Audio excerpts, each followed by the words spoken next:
शाळेत जातात. बाबांनी मारू नये म्हणून अभ्यास करतात.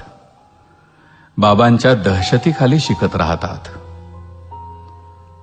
हळूहळू मुलं बाबांकडे दुर्लक्ष करून आईवरच प्रेम करू लागतात.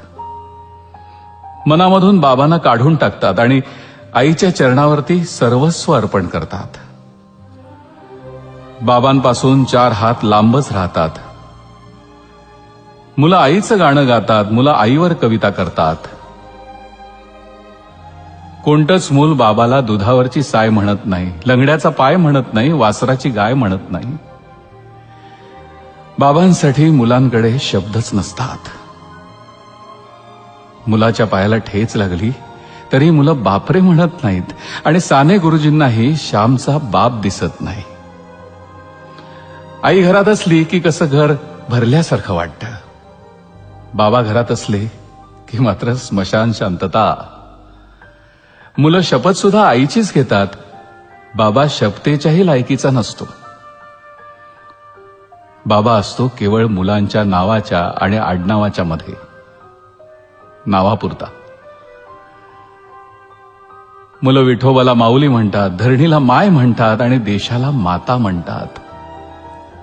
बाबा मात्र धरणीतून, देशातून आणि मुलांच्या मनातून केव्हाच झालेला असतो, हद्दपार. बाबा असतो कठोर, काळीज नसलेला, निर्दयी, मारकुटा. बाबा असतो मुलांच्या स्वप्नात येणारा बागुलबुवा. बाबा म्हणजे केवळ रुपये पैसे कमवण्याचं यंत्र.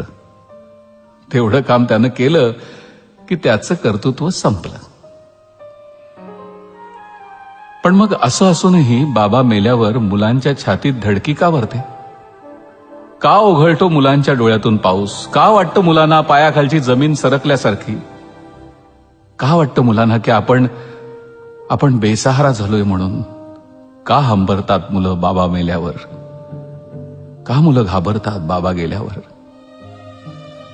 कथा, कादंबऱ्या आणि कवितेत कधीही नसलेला हा पत्थरदिल बाबा प्रत्यक्षात जेव्हा नसलेला होतो तेव्हा का वाटतं मुलांना की डोळे मिटून जी प्रेम करते तिला प्रेयसी म्हणतात, डोळे उघडे ठेवून जी प्रेम करते तिला मैत्री म्हणतात, डोळे वटारून जी प्रेम करते तिला पत्नी म्हणतात आणि स्वतःचे डोळे मिटेपर्यंत जी प्रेम करते तिला आई म्हणतात. पण डोळ्यात प्रेम न दाखवता जो प्रेम करतो त्याला बाबा म्हणतात. शेअर करा ना एका बाबासाठी.